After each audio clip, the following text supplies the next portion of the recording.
संभाग की खबरें YouTube पर देखने के लिए आज ही सब्सक्राइब करें उदयपुर न्यूज और बेल आइकन पर क्लिक जरूर करें ताकि संभाग की हर खबर आप तक सबसे पहले पहुंच सके। दिल से निकलेगी बात तो दूर तलक जाएगी, किसी को हंसाएगी, किसी को रुलाएगी। जिंदगी कुछ नहीं किस्सों की रवानी है, यकीन मानो दोस्तों मेरी और आपकी कहानी है। बात या फिर कोई करामात, सियासत या फिर अदावत, होंगी कुछ ऐसी शख्सियत जिन्हें देखना और सुनना चाहेंगे आप। दिल से निकलेगी, लबों से फिसलेगी, आप तक पहुंचेगी। मन की बात मनु राव के साथ। नमस्कार, उदयपुर न्यूज में आपका स्वागत है और आप देख रहे हैं हमारा खास कार्यक्रम मन की बात मनु राव के साथ, जिसमें आज हमारे साथ जो शख्सियत हैं वो किसी परिचय की मोहताज नहीं है। जी हाँ, हम बात कर रहे हैं पारस जी सिंघवी से, जिनसे बात जानेंगे उनके मन की बात। पारस जी, स्वागत है आपका हमारे खास कार्यक्रम में। सबसे पहला सवाल आपसे, आप राजनीति में वो कौन सा पल था जिस वजह से आप राजनीति में आए? शुरुआत में आलोक स्कूल में पढ़ता था और संघ की शाखाओं में जाता था, तो संघ की प्रेरणा से राष्ट्रीय स्वयंसेवक संघ का सदस्य बना और उसके पश्चात धीरे धीरे जनसंघ और भारतीय जनता पार्टी में काम करना प्रारंभ किया। जो कुछ प्रेरणा मिली वो आरएसएस के प्रचारकों के माध्यम से और संघ की शाखाओं के माध्यम से मिली। जी हाँ, निगम में आप तीसरी या चौथी बार हैं। सबसे अच्छा कार्यकाल आपको कौन सा लगा? तुलना करना तो बहुत मुश्किल है, लेकिन ये बात सत्य है बिल्कुल कि जो सबसे पहला वाला बोर्ड था किरण जी माहेश्वरी का, उसमें काम करने का एक अलग ही अनुभूति होती थी। अभी भी काम कर रहे हैं, ऐसी कोई बात नहीं है, लेकिन काम करने का जो सबसे पहला वाला बोर्ड था उसका एक अलग ही आनंद था। इस बार जब आपने चुनाव लड़ा, जिस सोच के साथ चुनाव लड़ा, उसमें ये लग रहा था कहीं न कहीं महापौर आप बनेंगे और वो बन नहीं पाए, तो उसके बारे में क्या कहना है आपका? मनोज जी, बात बिल्कुल सत्य है कि राजनीति में महत्वाकांक्षा रहती है और मेरे भी मन में ये महत्वाकांक्षा थी कि तीसरी बार मेरी पार्टी यहाँ गुलाब चंद जी साहब कटारिया, जो हमारे यहाँ के विधायक भी है, गृह मंत्री भी है, उन्होंने अगर मुझे कुछ समझ कर टिकट दिया, मेरा क्षेत्र भी नया था और मैं यहाँ पर आकर रहने लगा, तो मेरे को टिकट दिया, तो मुझे थोड़ा बहुत लगा कि हो सकता है कि इस बार महापौर जनरल सीट है तो महापौर बना सकते हैं भाई साहब। लेकिन किन परिस्थितियों में किन कारण से नहीं बना, उस विषय पे मैं नहीं जाना चाहता हूँ। नहीं बनाया तो पार्टी की सोच रही होगी, क्या पता कहीं रही। जिस दिन महापौर का चयन था उससे एक दिन रात में सभी से लिखवाया गया कि संगठन सर्वोपरि, ये क्या कहाँ तक सत्य है? ये बातें सब पुरानी हैं, होती भी है और करवाते भी हैं, लेकिन उन 55 में से 49 पार्षदों का चयन होना और उसके पश्चात इस तरह से लिखवाना, ये अच्छी बात नहीं थी, मेरा ये सोचना है। लेकिन फिर भी लिखवाया तो हमने भी यही लिखा, संगठन सर्वोपरि है, संगठन जो भी निर्णय करेगा वो मान्य है, और वो मान्य किया हमने। अब वो किस परिस्थिति में कैसे किया वो एक अलग विषय की बात है। जी, यूआईटी के बारे में आपका क्या सोचना? आप यूआईटी ट्रस्टी भी रहे हैं, जिस तरह से काम चल रहा है अभी, या जो काम रुके हुए हैं, उसके बारे में आपका क्या सोचना है? रविंद्र जी सेमाली नगर परिषद के सभापति रहे और उनको यूआईटी का सरकार ने अध्यक्ष बनाया। निश्चित रूप से उनका अनुभव है, काम वो अच्छा कर रहे हैं, और अगर ट्रस्टी बन जाते तो मेरा ऐसा सोचना है कि और काम में गति आती। सरकार ने क्या सोचकर ट्रस्टियों को नई नियुक्ति की, इस पर मैं नहीं जा सकता हूं, लेकिन अगर टीम बनकर अगर काम होता तो इससे ज़्यादा जो अभी वर्तमान में काम चल रहा है उससे 4 गुना ज़्यादा काम होता, ऐसा मेरा सोचना है। नगर निगम में जिस तरह से स्मार्ट सिटी बनने के बाद जो काम चल रहा है और शहर की जनता जो परेशान है, बार बार ये कहते हैं कि आज हो जाएगा, कल हो जाएगा, अभी बात आई कि दिवाली से पहले पहले सब कुछ कर देंगे, तो आपको नहीं लगता कहीं न कहीं धीमी गति से काम हो रहा है, या ठेकेदार जो हैं वो व्यवस्था से काम नहीं कर पा रहे हैं? नहीं मनु जी, देखो, जब तक स्मार्ट सिटी का मामला है, मैं स्पष्ट कर दूं बिल्कुल उदयपुर की जनता को आपके चैनल के माध्यम से कि स्मार्ट सिटी का चयन किन परिस्थितियों के अंदर हुआ ये सबको पता है। भारतीय जनता पार्टी, गुलाब चंद जी साहब कटारिया, हमारे नगर निगम के अधिकारी, चाहे वो उस समय हिम्मत सिंह जी भारत रहे हो, अरुण जी व्यास रहे हो, हमारे एसी, उन्होंने बहुत मेहनत की और पार्टी ने तो पूरी सड़क पर आकर बूथ लगाकर जिस तरह से हस्ताक्षर कर कर स्मार्ट सिटी को इस उदयपुर के अंदर चयन में अपनी भूमिका का मतलब किया, उसकी कोई कल्पना भी नहीं कर सकते। और 16 शहरों के अंदर ये उदयपुर सिटी प्रथम शहर में उदयपुर चयन हुआ। उसके पश्चात हमने प्रयास किया। आज भी देश के अंदर 2-4 शहर ऐसे होंगे जिसमें स्मार्ट सिटी के अंदर उदयपुर शहर आ रहा है। ये बात आपकी सत्य है कि काम धीरे चल रहा है। ये धीरे नहीं चल रहा है। हमने टेंडर किया, टेंडर एक बार कोई कॉपी नहीं आई, हमने दूसरी बार टेंडर किया और आपको जानकारी है कि 537 करोड़ रुपए का एक ही टेंडर L&T कंपनी को हमने दिया है, जिसमें 18 वार्ड है। और मैं बहुत गर्व और बहुत मतलब खुशी के साथ कह सकता हूं कि उदयपुर की जनता आने वाले 2 साल पश्चात याद करेगी कि वाकई में देश के प्रधानमंत्री नरेंद्र मोदी ने जो सोचकर स्मार्ट सिटियों का चयन किया है, उसमें यह उदयपुर शहर अपने आप में एक अहम भूमिका का निर्वहन करे। स्वर्गीय भैरव सिंह शेखावत जागृति मंच एक समकक्ष जो भारतीय जनता पार्टी के खड़ा हुआ, उसमें भी सभी दिग्गज लोग हैं, वरिष्ठ लोग हैं, वो एक आलोचना अपनी जगह करते हैं, वो भी शहर विकास के बारे में ही सोचते हैं, तो उनके बारे में आपका क्या कहना है? भैरव सिंह शेखावत मंच न जाने किन परिस्थितियों के अंदर बनाया, किन्होंने बनाया, ये सबको पता है। हमारे सब पार्टी के वरिष्ठ लोग हैं, उनकी व्यक्तिगत मन की कोई पीड़ाएं रही होगी और स्वाभाविक है कि जब आदमी राजनीति में काम करता है तो महत्वाकांक्षा रखता है। मैंने पहले भी कहा, और हर व्यक्ति महत्वाकांक्षा रखता है, किसको मिलता है किसको नहीं मिलता है, किसको टिकट मिलने के पश्चात भी कोई चुनाव जीतता है, नहीं जीत सकता है।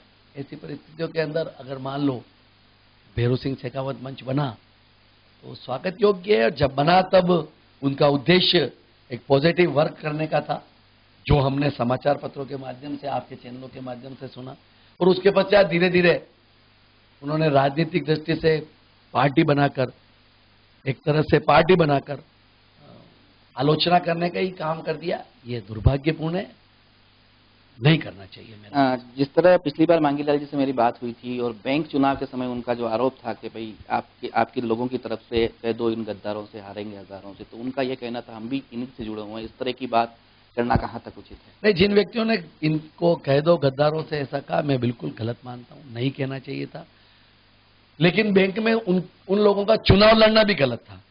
चुनाव लड़ने का हर व्यक्ति को अधिकार है, लड़ना चाहिए, लेकिन भैरव सिंह शेखावत मंच की ओर से बैंक में चुनाव लड़ाना मेरे ख्याल से कोई बात बनती नहीं नजर आ रही थी। लेकिन उन्होंने लड़ाया, और लड़ाया तो फिर संगठन तो संगठन होता है, और संगठन ने सामूहिक रूप से प्रयास किया और उसका परिणाम आपको सबको पता है। पारा जी, 10-12 साल पुरानी बात है जब ट्रैवल्स अपोजिशन में भी हैं और गुलाब जी जब जा रहे थे तो उनके आगे कुछ गाड़ियां आ गई तो उन्होंने तुरंत गाड़ियों का हटाने का शुरुआत की, पुलिस को बोला, तो आपने इसका विरोध किया। अगर आपको याद हो तो मैंने ही आपका इंटरव्यू दिया था उस समय।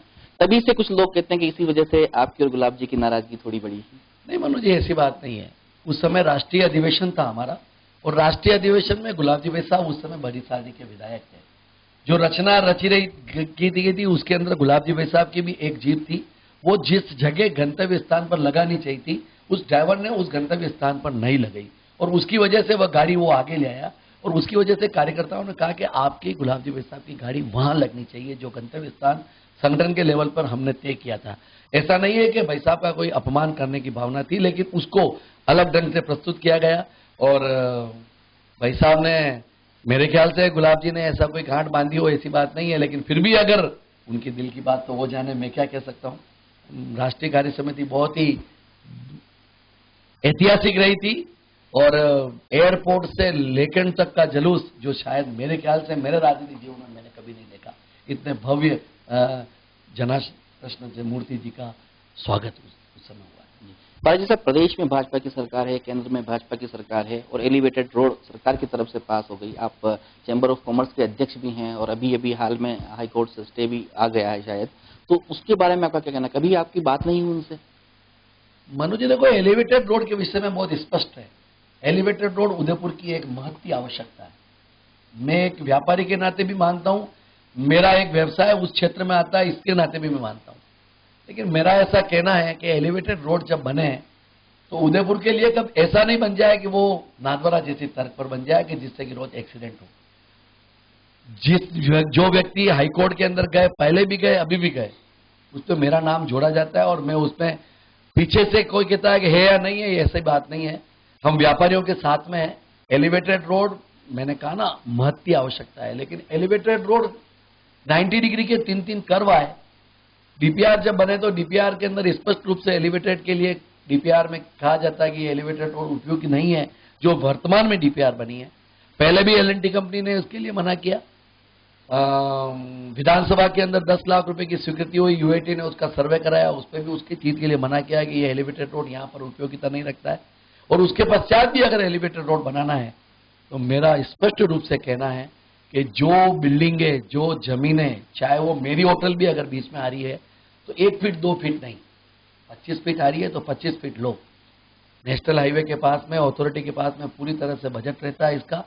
मैं कहता हूं जब 100 करोड़ का बजट बनता है तो 50 करोड़ उसमें और लगे। जैसे 350 करोड़ रुपए का बजट एलिवेटेड रोड के अंदर बना है, तो मेरा तो सोचना है 100 करोड़ और लगेंगे। लेकिन जो बीच में आ रही है उसको स्पष्ट रूप से पैसे देकर उनको बीच में बाधा हटाकर एलिवेटेड रोड बनाया तो उसका कोई भी विरोध नहीं करेगा। लेकिन कब एलिवेटेड रोड ऐसा बन जाए कि उदयपुर के 18 ही जो स्मार्ट सिटी के तहत वार्ड आ रहे हैं वह लोग नीचे 20 फीट की रोड पर गुजरेंगे और एलिवेटेड रोड बनने से उदयपुर के लोग गलत महसूस करेंगे, उस चीज का विरोध है। विरोध ये चीज का नहीं है कि एलिवेटेड रोड बनाना ही बनना ही चाहिए, आज नहीं तो कल बनेगा। लेकिन हाईकोर्ट ने भी इस पर अपना निर्णय यही कहा कि एलिवेटेड रोड नियमों के तहत एआरसी जो नॉर्म्स बने हुए हैं उसके तहत रोड बने, उसका कोई विरोध। महाराज जी, 49 पार्षदों के साथ में जंबो सीट बनी थी, भाजपा का बड़ा बोर्ड, पहली बार इतना बड़ा कि इतने ज्यादा पार्षद आए हैं। कई पार्षद असंतुष्ट थे, समिति अध्यक्षों ने इस्तीफे भी दे दिए थे, तो इसके बारे में आपका कहना है कि आपसे भी तो मिलते ही होंगे वो पार्षद, या कौन सी ऐसी खिन्नता है जो जनता के बीच नहीं जाके बता सक रहे हैं?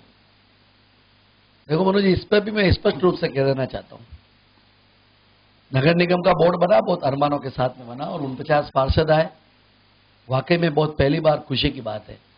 लेकिन महापौर जी हमारे चंद्र सिंह जी कोठारी बने, पार्टी के वरिष्ठ कार्यकर्ता रहे, इसमें भी कोई अतिशयोक्ति नहीं है। भारतीय मजदूर संघ के उन्होंने बहुत काम किया है, संघ के हमारे तृतीय वर्ष शिक्षित स्वयंसेवक हैं।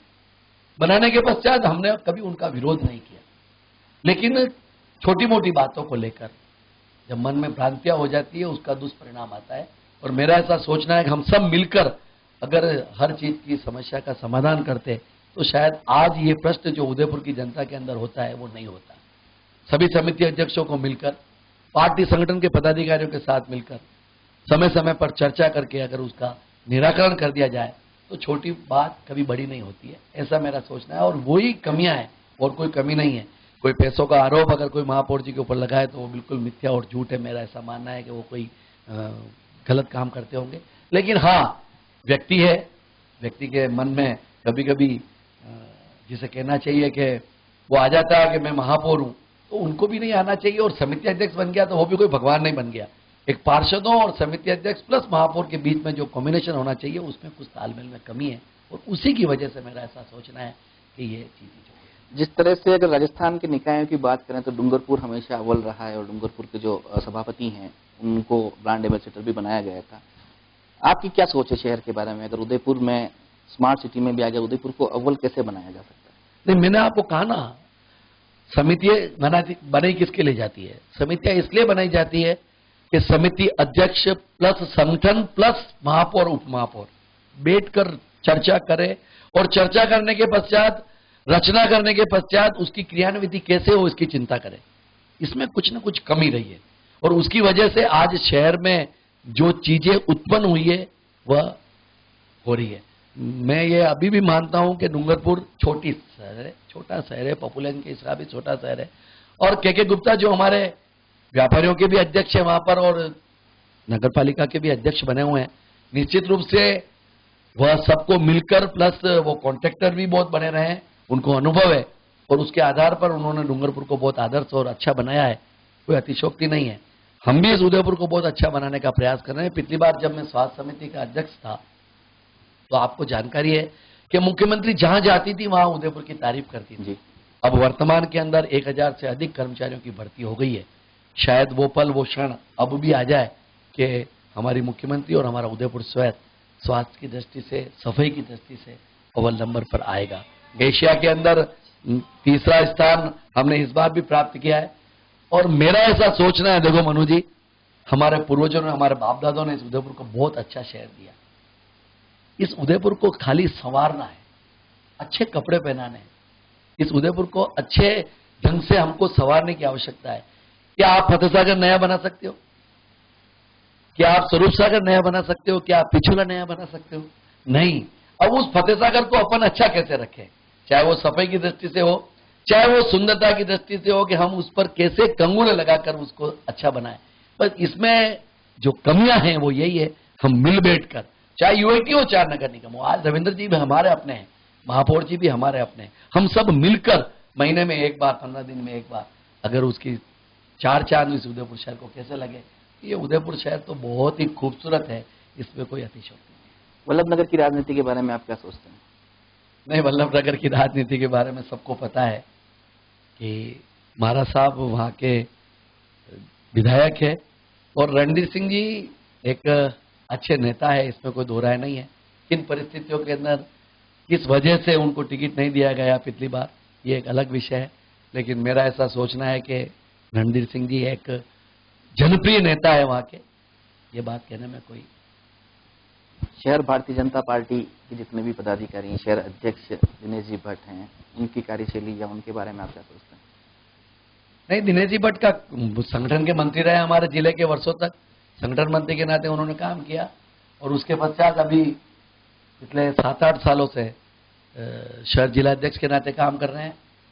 जिलाध्यक्ष बहुत ही अच्छे सुलझे हुए व्यक्ति है, लेकिन मैंने बार बार कह रहा हूं, मैं आपको बात घूम फिर कर यही आएगी, चाहे संगठन हो चाहे सत्ता हो, हमको मिलकर अगर काम करेंगे तो उसका रिजल्ट बहुत खूबसूरत और बहुत अच्छा आएगा। सत्ता और संगठन में गुलाब जी भाई साहब के पास भी ऐसा तो नहीं है कि 365 दिन 300 दिन उदयपुर के लिए वो देते हैं। आखिर जब वो आते हैं तो प्रयास करते हैं और कमियां जो है उसको दूर करने का प्रयास करते हैं, लेकिन फिर भी कुछ छोटी मोटी कमियां हैं, उसको संगठन में भी हो या चाहे हमारे संगठन में हो, सत्ता में हो, इसको मिलकर दूर करना। पारस जी, पूरा शहर आपको जानता है, पूरे शहर की ये तमन्ना रहती है कि पारस जी कब उस सीट पे बैठे जहां उनको बैठना चाहिए। ऐसी कोई मन की खिंता जहां तक आप नहीं पहुंच पाए? देखो मनु जी, आपने पहले कहा और मैं अभी वापस कह रहा हूं, इस बार जो दिल में अरमान थे वो इस बार पूरे नहीं हुए, और राजनीति के अंदर जो व्यक्ति सोचता है वो कभी होता नहीं है।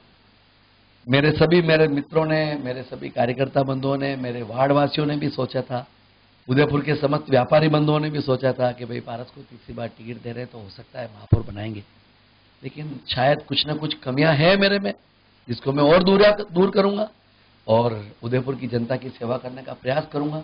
हाँ, लेकिन ये मैं गर्व के साथ में आपके चैनल के माध्यम से कह सकता हूं कि इस बार अगर मान लो, अगर और राजनीति में चलता नहीं है, फिर भी अगर मुझे मौका दिया जाता तो मैं गर्व के साथ और बहुत जोश के साथ कह सकता हूं, उदयपुर की जनता की सेवा करता और गुलाब जी भाई साहब को कोई भी कहने का मौका नहीं देता, लेकिन भाग्य में नहीं था। मेरा ऐसा सोचना है, मैं जिस समाज से बिलोंग करता हूं, मैं जिस संगठन से बिलोंग करता हूं, मेरा ऐसा सोचना है कि जब समय आएगा तो वो भी होगा, तो सेवा करना। चैम्बर ऑफ कॉमर्स के आप अध्यक्ष हैं, व्यापारियों को जीएसटी और नोटबंदी के बाद जिस तकलीफों का सामना करना पड़ा, आप क्या सोचते हैं, अभी व्यापारी वापस उभर पाएंगे क्या उस चीज?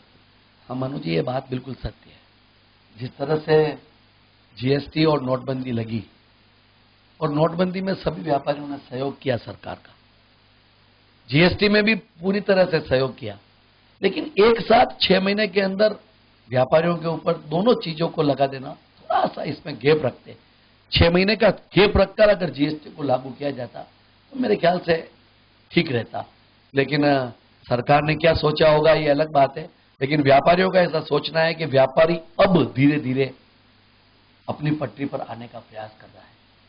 व्यापारियों को बहुत ज्यादा चोट लगी है और व्यापारी बिल्कुल अपने आप को एक असहाय महसूस करने लगा कि ये क्या हो गया, लेकिन पूरे विश्व के अंदर व्यापार की दृष्टि से मद्दा है, बाजार मद्दा है। लेकिन हाँ, मेरा ऐसा सोचना है कि अब धीरे धीरे व्यापारियों की एक रूटिंग में जीएसटी प्रणाली आने लगी है। नोटबंदी से तो हम उभर ही चुके हैं और धीरे धीरे मेरा ऐसा सोचना है कि उभर कर हम उस पगडंडी पर चल जाएंगे जो हमारे देश के प्रधान। राजस्थान में जब उपचुनाव हुए थे तो कांग्रेस सभी जगह से जीत गई थी, अभी कांग्रेस ये सोच रही है कि राजस्थान में उसकी वापसी होगी। महारानी की जो गौरव यात्रा हुई उसके बाद आप क्या सोचते हैं, राजस्थान की क्या स्थिति है? मनोज जी, मैं आपके चैनल के माध्यम से स्पष्ट कहना चाहता हूं, महारानी जी की क्या गलती है? सब जने कहते हैं महारानी ने काम नहीं किया, काम तो फिर अशोक गहलोत ने भी बहुत किया। फिर 163 सीट से कैसे आ गई भारतीय जनता पार्टी की? ऐसी बात नहीं है। यह बात सत्य है कि उपचुनाव के अंदर हमारी पार्टी की हार हुई, और लोगों के मन में यह था कि नोटबंदी हुई, जीएसटी हुई, और उसका जो प्रचार प्रसार हमको करना चाहिए था, हमारे कार्यकर्ताओं को विश्वास में लेके करना चाहिए था, वो हम कर नहीं सके। हमारे कार्यकर्ताओं में हताशा और निराशा का वातावरण था, और उन्होंने जो कार्य करना चाहिए था उत्साह के साथ में उन्होंने कार्य नहीं किया। उसी का परिणाम है कि कांग्रेस लोकसभा में भी जीती, विधानसभा में भी जीती। हमारी पार्टी के अंदर हम कहते हैं ना, पार्टी विथ द डिफरेंस। हमारा कार्यकर्ता सोच लेगा तो इस विधानसभा में भी हम 100% सरकार में वापस आएंगे। लेकिन कार्यकर्ताओं को विश्वास में लेना अति आवश्यक है, चाहे वह कटारिया साहब हो, चाहे वो मुख्यमंत्री जी हो, चाहे वो केंद्रीय नेतृत्व हो। हमारे नेताओं को, हमारे कार्यकर्ताओं को पीठ पर हाथ रखने की आवश्यकता है। मेरा ऐसा व्यक्तिगत रूप से सोचना है। और कार्यकर्ताओं के मन में निराशा का वातावरण आ गया तो दुनिया की ताकत हमारी पार्टी को सरकार में नहीं ला सकती। और कार्यकर्ताओं को बुझकार कर प्रेम से अगर मान लो विश्वास में ले लिया और कार्यकर्ता ने सोच लिया कि जिताना है पार्टी को, तो फिर कोई भी किसी भी जगह से चुनाव लड़े। मेरा ऐसा सोचना है कि हम जब नरेंद्र मोदी प्रधानमंत्री के उम्मीदवार घोषित हुए तो कार्यकर्ताओं में भारी उत्साह का वातावरण था, और उसी का परिणाम था कि 163 सीटें राजस्थान के अंदर आई, केंद्र के अंदर स्पष्ट बहुमत आया। और आज भी नरेंद्र मोदी जी के नाम से कार्यकर्ताओं में उत्साह का वातावरण है। लोगों ने एक भ्रम फैला दिया है कि हमारी मुख्यमंत्री कार्य नहीं कर रही है। अरे भाई, उन्होंने ऐसा क्या बुरा कर दिया? ऐसी कोई बात नहीं है। आज भी उनका चार्म है। जब अभी यात्रा निकाल रही है तो आप देखो लाखों लोग रोड के सड़क के ऊपर आकर उनका स्वागत अभिनंदन कर रहे हैं। लेकिन उनको भी थोड़ा विधायक जी हुए, सांसद हुए, कार्यकर्ता हुए, विश्वास में लेकर बुझकार से, प्रेम से अगर चलेंगे तो मेरा ऐसा सोचना है कि सरकार आ सकती है। भारत जी, निगम में 5वां बोर्ड बीजेपी का है, आप अभी निर्माण समिति के अध्यक्ष हैं। शहर की काफी जनता आपके पास समस्याएं भी लेके आती होगी, आपकी तारीफ भी करती होगी, तो ऐसी कौन सी समस्या जो सबसे ज्यादा आपको सुनने को मिली? अभी वर्तमान के अंदर सबसे बड़ी समस्या जो है, सीवरेज की वजह से पूरा शहर खुला हुआ है। और समाचार पत्रों के माध्यम से भी हम देखते हैं कि हमारे प्रतिद्वंदी बंधु कभी कलेक्टर साहब को ज्ञापन देते हैं, कभी आप समाचार पत्रों के माध्यम से धमकी देते हैं कि हम ऐसा कर लेंगे, वैसा कर लेंगे। 40 सालों के अंदर पहली बार सीवरेज की समस्या का निदान हो रहा है।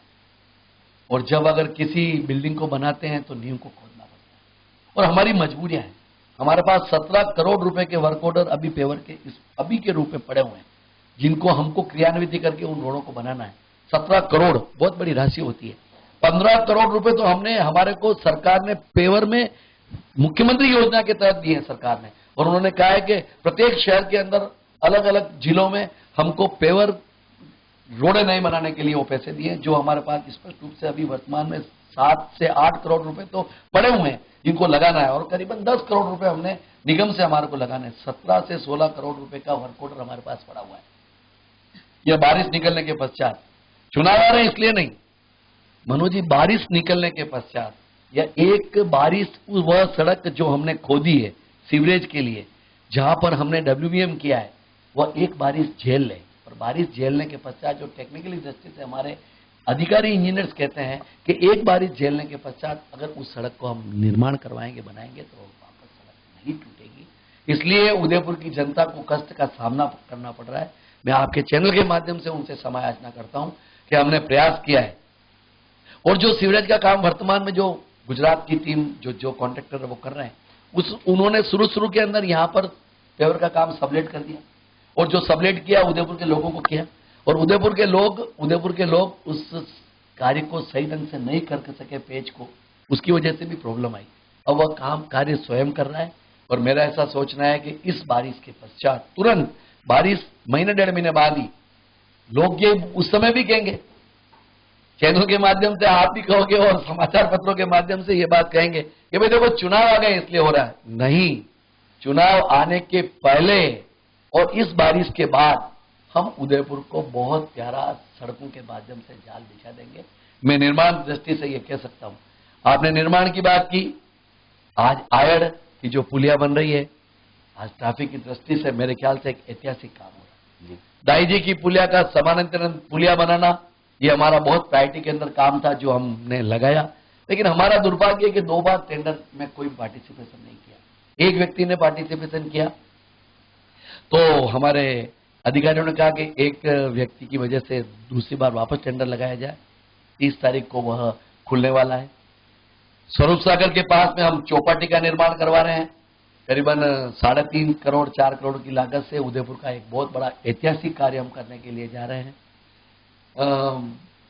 हिरणमंगरी सेक्टर 4 जो मेन रोड है वहां पर करीबन 35 करोड़ रुपए की लागत से स्मार्ट सिटी के तहत वहां पर एसडी हाईवे रोड जो अहमदाबाद में आप कभी पधारे होंगे तो आपने भी देखा होगा कि एक दुबई में जब जाता है व्यक्ति तो देखता है कि ऐसा रोड एसडी हाईवे जो हमारा राजस्थान गुजरात के अंदर रोड है वैसी तर्ज पर हम 35 करोड़ रुपए की लागत से सेवाश्रम पुलिया से जो हमारे ललित जी मीनारे की वाटिका है वहां तक हम पूरी तरह से बनाने के लिए जा रहे हैं। जो भी थैला रहेगा, जो भी बीच में अतिक्रमण है सारा हटाकर हम उसको बीच में ले लेंगे, पार्किंग हम बीच में ले लेंगे। एक बहुत खूबसूरत काम, बहुत बढ़िया काम हम करने के लिए जा रहे हैं। स्मार्ट सिटी के तहत एक स्वच्छ भारत मिशन के तहत निर्माण की दृष्टि से हम 4 सुलभ बना रहे हैं और वो सुलभ भी शायद उदयपुर के अंदर पहली बार ऐसे बनेंगे।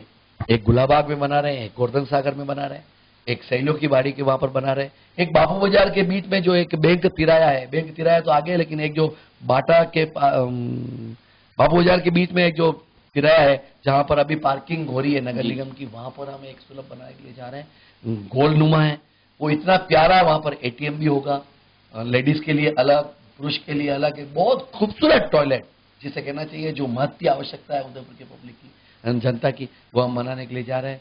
मैंने कहा गोवर्धन सागर जो हम पार्क बना रहे हैं अमृत योजना के तहत वो करीबन 3.5 पौने 4 करोड़ रुपए का पार्क बना रहे हैं।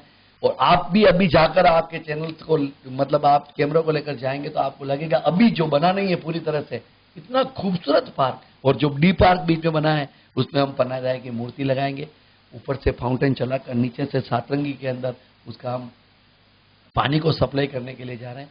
गुलाब जी भाई साहब की प्रेरणा है, मार्गदर्शन है और मेरा ऐसा सोचना है कि प्रत्येक कार्य 4 बोर्डों के अंदर बहुत काम किया और उस बोर्ड के कार्य को हम आगे बढ़ाता हुआ निर्माण की दृष्टि से मेरे भी दिल में एक अरमान है कि जब संगठन ने मुझे निर्माण का अध्यक्ष बनाया तो भावना रहती है कि उदयपुर के लोग याद करें, तो मैं वो काम करने का प्रयास कर रहा हूं। अनेकों काम निर्माण की दृष्टि से जो हिम्मत नहीं कर सके, जो नाले मैं आपको कहता हूं जो नाले 25 साल में नहीं बने, मेरी होटल के पास में एक नाले का निर्माण चल रहा है। समाचार पत्रों के अंदर कितनी बुराई आई कि भारत सिंघवी के होटल के नीचे अंडरग्राउंड में पानी आता है इसलिए उस नाले का निर्माण कराया जा रहा है। मनोज जी आपके चैनल के माध्यम से कहना चाहता हूं, मैंने मेरे जीवन के अंदर कभी ऐसा कोई काम नहीं कराया जो मेरे को सीधा बेनिफिट हो, ऐसा कोई काम नहीं किया जिससे कि मेरे ऊपर कोई छींटा लगे। लेकिन सार्वजनिक क्षेत्र में काम करते हैं, तरह तरह की बातें होती है। वह नाला बनने से कमलावाड़ी जो पानी से भर जाती है, आप जिस स्थान पर अपन बैठे हुए हैं उसके पास में आपने देखा होगा कि बारिश के बाद 2-2 घंटे तक पानी नहीं नीचे उतरता था। इस बार बरसात आई, हमने देखा 15 मिनट और 20 मिनट के अंदर नीचे पानी उतर गया। उदिया पोल के अंदर एक व्यक्ति पिछली बार जब उसकी डेथ हो गई उस विद्यार्थी की, तो मैंने उसी को लकड़ी से के सहारे से उस डेड बॉडी को निकाला और डेथ हो गई। तो मन में कितनी ग्लानि हुई कि आज ये पानी नहीं भरता तो ये बच्चा आज हमारे बीच से नहीं जाता। तो उस नाले को निर्माण के पीछे मैंने प्रेम सिंह जी जब हमारे अध्यक्ष हुआ करते थे निर्माण समिति के, मैंने उनको भी बहुत बार कहा कि भाई साहब इस नाले का निर्माण कराओ। वो शायद किन कारणों से नहीं बना, लेकिन वर्तमान में ये नाला बना। मैं और मनोज जी बताना चाहता हूं, शक्तिनगर के आज व्यापारी याद करेंगे हमारे इस बोर्ड को। जो आपने देखा वो मिनी बापू बाजार हो गया है शक्तिनगर, वो भी बहुत हिम्मत करके बनाया। व्यापारी बहुत नाराज हुए शुरू में जब बनाया, तब उनका 3 से 4 महीने 5 महीने तक उनका धंधा खराब हुआ। आज वो कहते हैं कि हमारी जो प्रॉपर्टी 50 लाख रुपए की हुआ करती थी वो आज 2-2 करोड़ रुपए की हो गई है, जो 2 करोड़ की थी वो 10 करोड़ की हो गई है। काम करते हैं तो विरोध का सामना करना पड़ता है, लेकिन मेरा ऐसा सोचना है कि मेरे निजी जीवन में मैंने कोई ऐसा काम नहीं किया और मैंने संघ की शाखाओं में मेरे प्रचारकों से मैंने कभी ये नहीं सीखा कि मेरी वजह से या मेरे कृत्य और कार्यों की वजह से उदयपुर की जनता को या मेरे को कोई सीधा फायदा हो। लोग जो भी कहे जो कहे कोई बात नहीं है, मेरे विरोधी भी मेरे लिए बहुत कहते हैं, कहे कोई दिक्कत वाली बात। भारत जी, जिलों की नगरी है, दुनिया के खूबसूरत शहरों में हमारा शुमार है। पर्यटक, लाखों पर्यटक हर साल आते हैं, लेकिन एक दुख पर्यटकों को रहता है कि रात के 11 बजे बाद में यहाँ पर एक भी बाजार ऐसा नहीं खुला रहता जहाँ से वो भोजन कर पाए या अपने बच्चों के लिए दूध भी लेके पाए। आपका क्या कहना है इस बारे में? ये कमी है। हम व्यापारियों के नाते भी सोचते हैं कि अगर कोई मान लो बेचारा टूरिस्ट अगर मान लो रात को 12 बजे उतरेगा तो वो खाना कहाँ खाएगा। पूर्व जो जिलाधीश महोदय थे उन्होंने हिम्मत करके फतेह सागर पर रात को 1 बजे तक की छूट दी पहली बार, और अभी भी वो बाजार रात को 12:30-1 बजे तक चलता है या 12 बजे तक चलता है। मेरा ऐसा सोचना है कि प्रशासन को इस दृष्टि से सोचना चाहिए। आपके चैनल के माध्यम से मैं भी प्रशासन को यह निवेदन करना चाहता हूं कि 2 मार्केट कोई ऐसे बना दिए जाए जहां पर प्रीपेड, मतलब जिसे कहना चाहिए प्रीपेड की व्यवस्था हो, वहीं के व्यापारी, वहीं के लोग उसकी व्यवस्था करें, और पासे से कोई भी व्यक्ति आए और अपना रात को 1 बजे बाद भी, अगर, क्योंकि टूरिस्ट सिटी है, अब टूरिस्ट कब आएगा? 10 बजे जो बस आने वाली है वो रात को अगर किसी कारण से 1 बजे आई, ट्रेन जो आने वाली है अगर किसी कारण से आपदा तो आ सकती है कोई भी, वो 2 बजे आई, वो 2 बजे आएंगे तो बच्चे को दूध की दृष्टि से प्रॉब्लम आती है। और मेरा ऐसा सोचना है कि आपने ये बहुत सही विषय उठाया है। मैं व्यक्तिगत रूप से भी निवेदन करना चाहता हूं प्रशासन को कि, और कटारिया साहब से भी इस बारे में निवेदन करूंगा कि जो हमने सोचा था कि एक बार फूड कोर्ट बने उदयपुर बस स्टैंड के पास में, वो स्थान भी तय कर दिया, लेकिन किन्हीं तकनीकी कारणों की वजह से कि उन्होंने कहा कि ये जमीन हम आपको आवंटित नहीं कर सकते। जब हम नगर निगम अगर मान लो उस पर पैसा लगाएगा तो वह आवंटन पहले उसको नगर निगम को हस्तांतरण करनी पड़ेगी। हमने सोचा भी था, मैं पुनः प्रयास करूंगा कि यह कार्य 2-3 जगह उदयपुर शहर के। महाराज जी, आखिरी सवाल, शहर की जनता को आप क्या कहना चाहते हैं? चुनाव होने आने वाले हैं और इससे पहले भी चुनाव आते हैं, इस जनता ने आपका काफी सपोर्ट किया, अब आने वाले समय में जनता को आप क्या कहना चाहते हैं, जो बात आपके मन से अभी तक नहीं निकली? मनु जी, मैं उदयपुर की जनता को यही कहने वाला हूं, मेरे व्यक्तिगत राजनीतिक जीवन के अंदर मुझे बहुत कुछ मेरी पार्टी ने भी दिया और जनता का प्यार भी बहुत रहा। 3 बार मेरे को नगर निगम में पार्षद का टिकट दिया और तीनों ही बार 1000 से अधिक वोटों से मेरे वार्डों से मेरे को पब्लिक ने जिताया।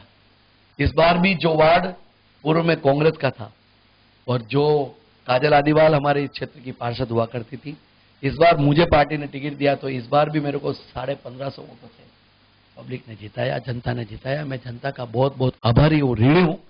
और मैं ये निवेदन करना चाहता हूं कि उदयपुर के अंदर विकास के काम करने के लिए बहुत अभी भी काम, ऐसे काम है जो विकास की दृष्टि से हो सकते हैं। मैं आपके चैनल के माध्यम से यही निवेदन करना चाहता हूं, देश के प्रधानमंत्री के जो सपने हैं उसको एक बार और पूरा करने के लिए, जो पूरा कर रहे एक बार और पूर्ण करने के लिए लोकसभा के चुनाव में और विधानसभा के चुनाव में भारतीय जनता पार्टी के प्रत्याशियों को विजय बनाए, सरकार भारतीय जनता पार्टी की बनाए, और जो भी कमियां अगर हमारे में भी है, व्यक्तिशः मेरे में भी है या चाहे हमारे जनप्रतिनिधियों भी हैं, हम मिल बैठकर उसका निराकरण करने का प्रयास करें, जनता के दुख दर्द को मिटाने का प्रयास करें और इस उदयपुर को हम परम वैभव पे ले जाने का प्रयास करें, क्योंकि उस उदयपुर को बहुत काम करने के लिए स्कोप है। क्योंकि मैंने पूर्व में कहा ना मनु जी, हमारे बाप दादाओं ने ये उदयपुर हमें सुंदर दिया है, किसने बनाया नहीं है। आज राजा का महल हम चाहें तो भी ऐसा महल सिटी पैलेस हम बना नहीं सकते जो महल हमको दिया गया है। आज चाहे तो हमारे को जल मंदिर हम बना नहीं सकते जो हमें पूर्वजों ने दिया है। आज मोती मंगरी चाहे तो क्या राणा प्रताप को वापस उस जगह पर स्थान पे ला सकते हैं क्या? नहीं ला सकते। अब उस मोती मंगरी की सुंदरता कैसे कायम रहे, सिटी पैलेस की सुंदरता कैसे कायम रहे, जो भी संस्था है उनको संचालित कर रही है, अगर कुछ कमियां हैं तो उनके साथ मिल बैठकर हमारे जनप्रतिनिधि प्लस उदयपुर की जनता को भी विश्वास में लेकर, जैसे आपने एक बात नहीं कही, मैं कहना चाहता हूं, आज सबसे कमी अगर इस शहर के अंदर कोई है तो ट्रैफिक व्यवस्था, चाहे वो पुलिस हो या चाहे वो नगर निगम यूआईटी हो, चाहे कोई भी डिपार्टमेंट हो, मिलकर व्यापारियों के साथ में भी मिलकर कुछ कदम उठाने पड़ेंगे। और अगर व्यापारी नाराज होगा, उदयपुर की जनता नाराज होगी, तो उनको विश्वास में लेकर ये काम करना चाहिए। मेरा ऐसा सोचना है कि उदयपुर के अंदर बहुत काम है करने को। आज आप बड़ा बाजार जाओ, मोती चौटा जाओ, ट्रैफिक व्यवस्था है ही नहीं। बापू बाजार जो हमारा इतना सुंदर मतलब स्थान है, कोई भी टूरिस्ट आएगा वो देखेगा ये क्या है। तो इसमें सख्ती थोड़ी बरतनी पड़ेगी, चाहे वो एसपी साहब को बरतनी पड़े, चाहे कलेक्टर साहब को बरतनी पड़े, चाहे हमारे कटारिया साहब को बरतनी पड़े। मेरा ऐसा सोचना है कि हम सब मिल बैठकर इस शहर को सुंदर और बना सकते हैं, जो शहर हमारे पूर्वजों ने हमें सुंदर दिया है। ये थे पारस सिंघवी जिन्होंने अपनी मन की बात कही, और इस मन की बात में खास बात ये रही कि सिंघवी जी ने ये कहा कि मिलकर साथ चलना होगा तभी आगे बढ़ पाएंगे, और अगर इन्हें मौका मिलता तो ये अपने प्रमुखों को शिकायत का मौका नहीं देते। जरा दीजिए मनु राव को और देखते रहिए उदयपुर न्यूज। नमस्कार। संभाग की खबरें यूट्यूब पर देखने के लिए आज ही सब्सक्राइब करें उदयपुर न्यूज और बेल आइकन पर क्लिक जरूर करें ताकि संभाग की हर खबर आप तक सबसे पहले पहुंच सके।